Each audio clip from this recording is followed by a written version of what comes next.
Hi everyone, welcome to Gen Ed 53 Overview of Addiction. My name is Justin McCourt and I'll be your instructor this semester. This video is designed to help get you familiar with the course, understand how the semester is structured, and to give you a few tips that will help you be successful in the course. The first thing I'd like to do is look at the course schedule. So by clicking the course schedule link and opening up the course schedule, you'll begin to see how the semester is laid out. Let's start by taking a look at the course schedule. You see here that course is laid out in modules, and these are bi-weekly modules. It then shows you the date that the module is expected to be worked on and completed, a topic that we're looking at, key learning objectives, the learning activities. So in module number 1, we have independent learning, video, discussion, a discussion forum. And then lastly, the resources or references that we are using during that. And so for module 1, we're looking at chapter 1 of the textbook. And due to this course being an asynchronous online course, you are expected to complete the work in your own time. There are pros and cons that come with that, and obviously the benefit is that you get to structure it around your other class times and complete the work in your own time. But the downside of that is there isn't a structured time, such as Tuesday mornings at 8:30, and we're all going to get together and meet and learn. So with that does come some challenges. So later on in this video, I'll offer a few tips on how to be successful with that. A couple other things that will help you be successful in this course are looking at things like textbooks, the textbook resource. So there is a link here for textbook resources. Also, another spot you can look at this is in the announcement. If you click the announcement link, it'll bring up an announcement that I'd sent out. Most of you would have received this. There may be a few of you who are joining the course later and missed this announcement, but you can always find any announcements that I send out in the announcement link.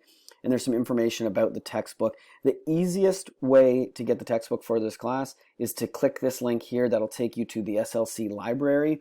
There is an online copy that you can that you should be able to access for free, which is the easiest way to utilize the textbook. I've had a few people ask about other copies.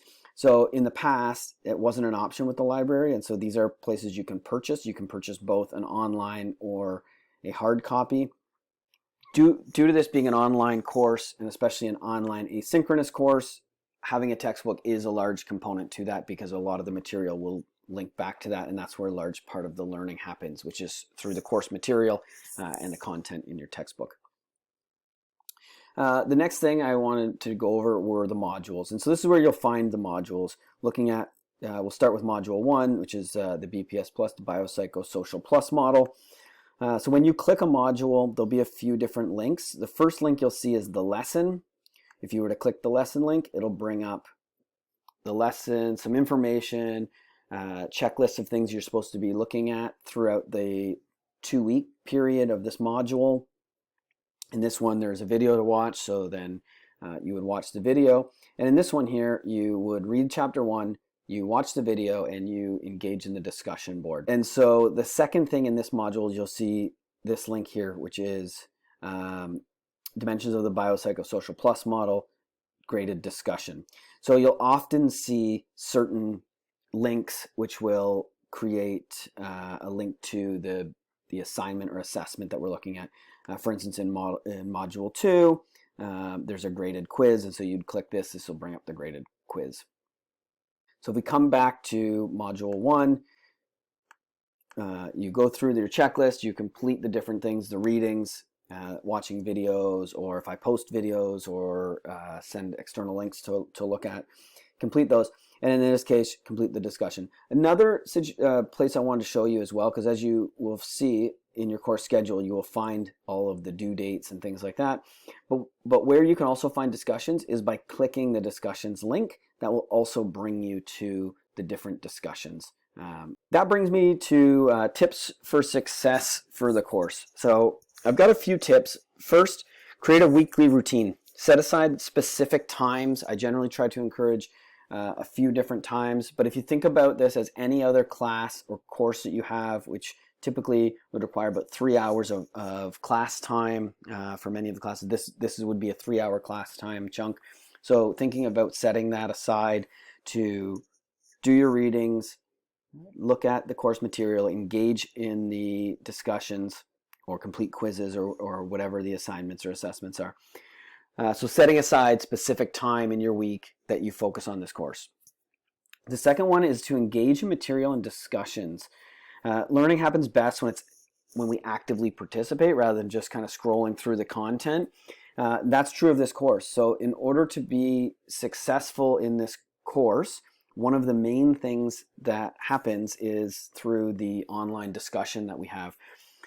And so by participating early in the discussions, you get maximum marks. The other way in which there's a rubric that you can look at in the discussions, but the other way in which we get maximum marks is so we participate in it early in the module, but then we also contribute to the learning of others by engaging conversation on the discussions.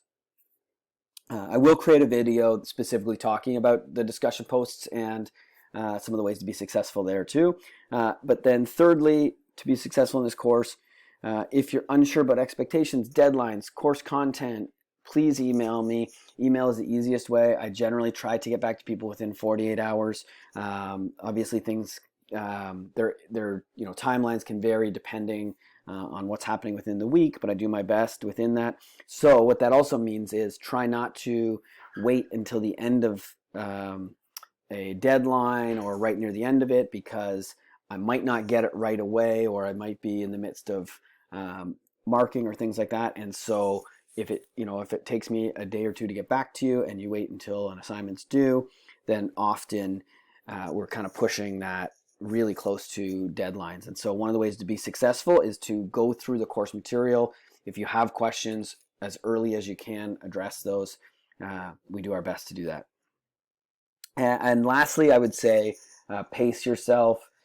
An online course, I find in this online course, in the delivery model and the way we do it here, is that as long as you are consistent, it will really help you throughout the semester. I'm really looking forward to working with everyone this semester and supporting your learning. Please take some time and explore the site, look around and look at the course, review the course schedule, and if you have any questions, please feel free to reach out. I'm looking forward to having a great semester with everyone. Take care.